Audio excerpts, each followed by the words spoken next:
Hello, welcome to Lemon Series, where we talk anything and everything entertainment. I'm, of course, the Lemon himself, Zeke Lamone, and this is my review for SmackDown 4/19/2024.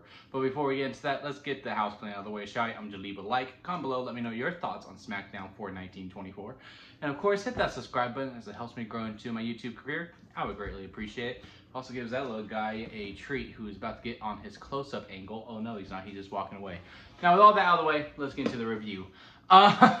So, I gotta say, man, SmackDown has really been cooking ever since post-WrestleMania. A lot of very intriguing angles. I think they're going to be even more intriguing once we get past the draft and we have the roster set. But we kick off with the number one contenders match, which I was really happy about. I said that in my last week's SmackDown review, too. I was like, I hope they kick off with the number one contenders match because the women's title match should be the main event. If you're defending a title, it should be the main event of a show regardless. Unless you have multiple, then, you know, you pick and choose. Like, I hope this Monday, I hope the World Tag Team titles are the main event. Because, again, a title should main event the show. So I was really happy to see a number one contender match was to start off, even though it was two heavy hitters in a WrestleMania rematch between AJ Styles and LA Knight.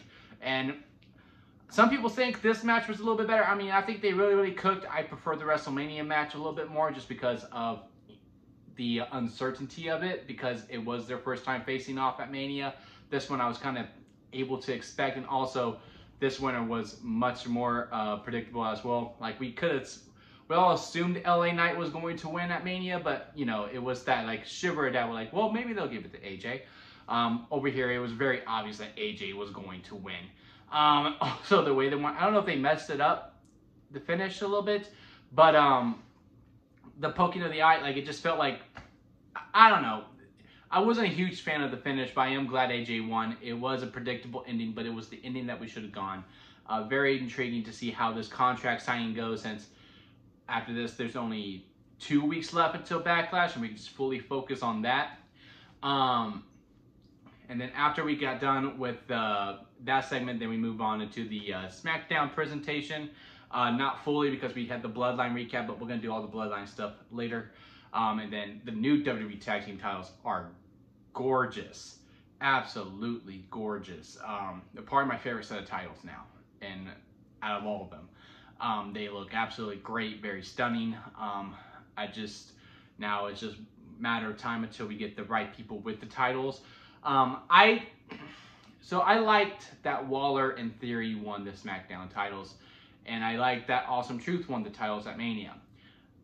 I'm also very okay if DIY wins Monday and the Street Profits win whenever they face them. I'm assuming it's going to be the first SmackDown after the draft. I hope it's also for Backlash too, because again, we do need to feed that card up, and we only have 2 matches confirmed so far. But I really wouldn't be mad if they had short reigns and then we gave it to them, because the match quality is good. Like, the tag division is great. Like, I was thinking this during the Fatal 4-Way match that I just like how the tag division has just become, yeah, we're just going to kind of do stuff. Like, the spots that they did where New Cats Republic did the the moonsaults outside, and then Montez Ford jumping over, them picking up, I forgot who got picked up, and I think it was the Street Profits picking up someone from the New Cats Republic and throwing them off. The double splash towards the end of building that finish, and on Raw when the Creed brothers were doing their moves and like pinning everyone at the same time, like the spots that the tag division is just coming up with is great, and it's very strong and healthy. I'm just waiting for them to put some more focus on that within the women's tag division as well. With the whole entire tag division, both men and women are just really flying and cooking as well, because man, that was definitely match of the night and probably match of the weekend. I love that Fatal 4-Way, and I think the Street Profits are the right winners. And again, also to give the Pride a little more momentum too, of that, okay, they won a title, this meant something now. Teaming up with Bobby actually meant something, and it was worth it to join it and put them together, and there is a clear direction. So again, not really upset if they have a short reign, and we could probably streamline the breakup a little bit, because I do think the group has kind of peaked a little bit, and we could finally turn Theory face, because I think he has a much natural personality towards babyface as to heel. It doesn't seem as natural as a bad guy. But when you see his work when he does with kids and all that stuff, and he's just being him, I think it leans more towards babyface, and I think he will really relish in that once we do that. And that breakup pending is hopefully coming very soon. But yeah, the tag titles, the WWE tag titles are probably my favorite titles out of all of them. It is great to see. And the world tag titles are starting to grow on me a little bit too.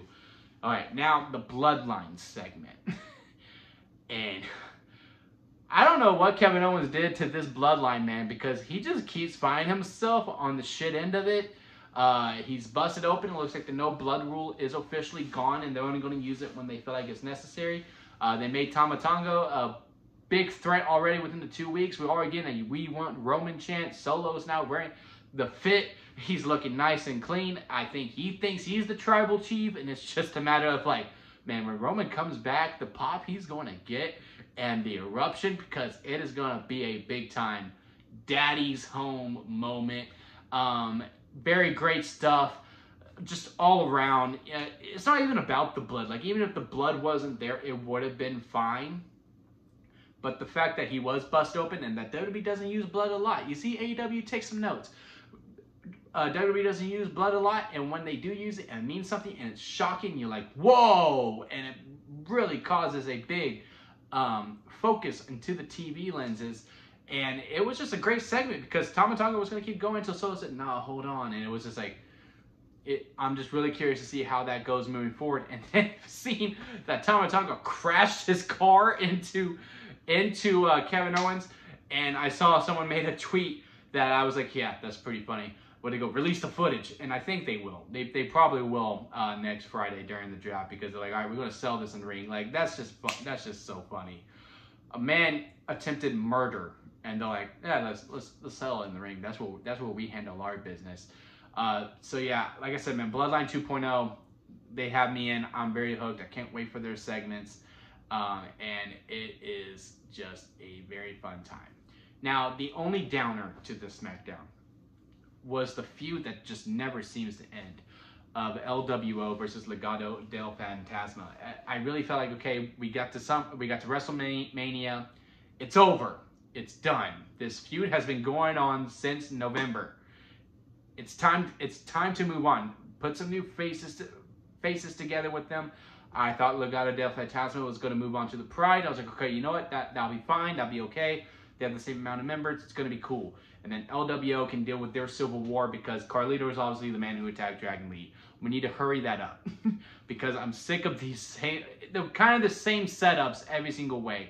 Either it's Joaquin Wilde and Cruz del Toro, I believe is the other one's name, versus Humberto and Garza, and they have a tag match. Elektra Lopez and Zelina Vega get involved, and then someone wins.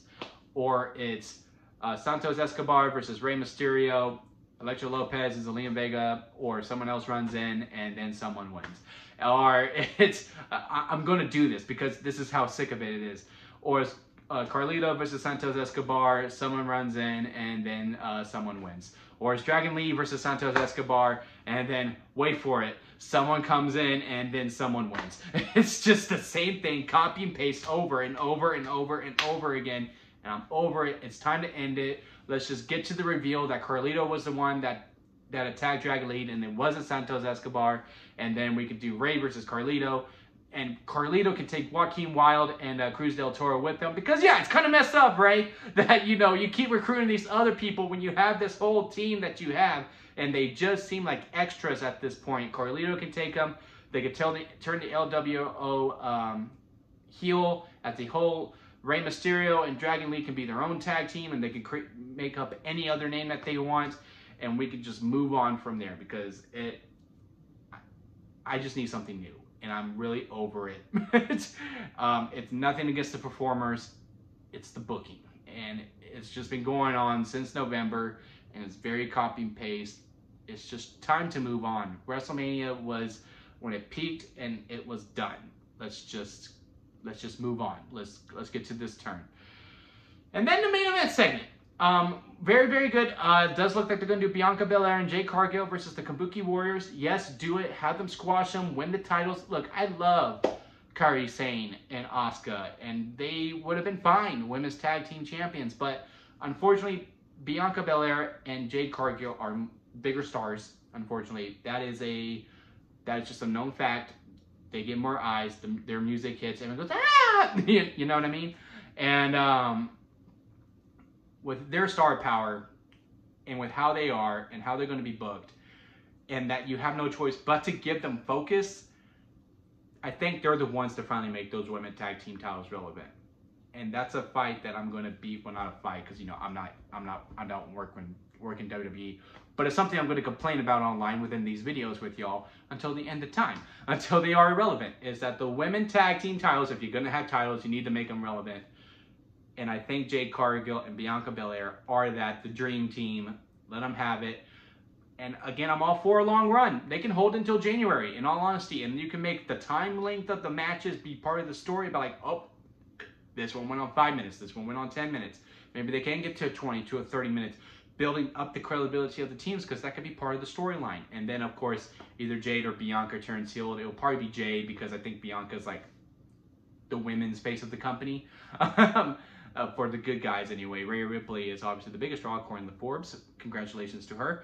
And then you could do Jade versus Bianca at WrestleMania, and that will be a great match to follow that, and you have a story there, and it could be the first women's singles match to not involve a title. And within doing that, building that up, you also made some titles relevant. So I'm all for it.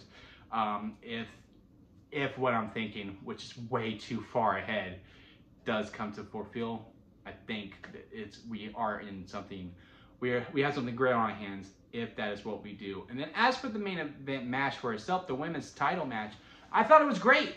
I, like most people, was not a fan of the finish. I would have liked if Bayley just won, because the match was really good, and for it to end in a DQ is kind of from the old ways. But WWE has been using it much more sparingly, so I give a lot of forgiveness on this. And also, you know, Tiffy time. I'm a huge fan of Tiffany Stratton. If anyone was going to interfere, I'm glad it was her, and that she's being inserted straight into the main event picture. Again, it might be too early, but what it looks like is going to happen is that Backlash is going to be a triple threat match between Naomi, Bayley, and Tiffany Stratton. And that'll be fine. I don't see Bayley's reign ending, and Naomi can eat the pin, and Tiffany can be protected, and then Tiffany can win it later. I know a lot of people are pushing her for being Miss Money in the Bank. I actually have her either winning the title at Money in the Bank in an actual title match, or at SummerSlam, whichever comes after Money in the Bank.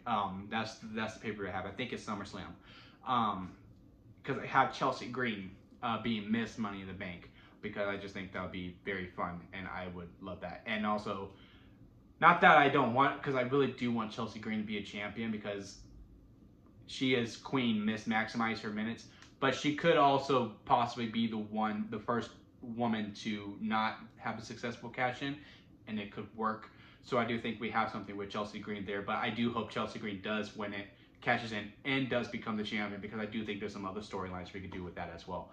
But yeah, again, wasn't a huge fan of the finish, but if anyone was going to do it, I'm glad it was Tiffany Stratton, and we could do this triple threat, and we could still keep her protected while also, you know, doing this match as well. But overall, I did like SmackDown. It's just the LWO stuff.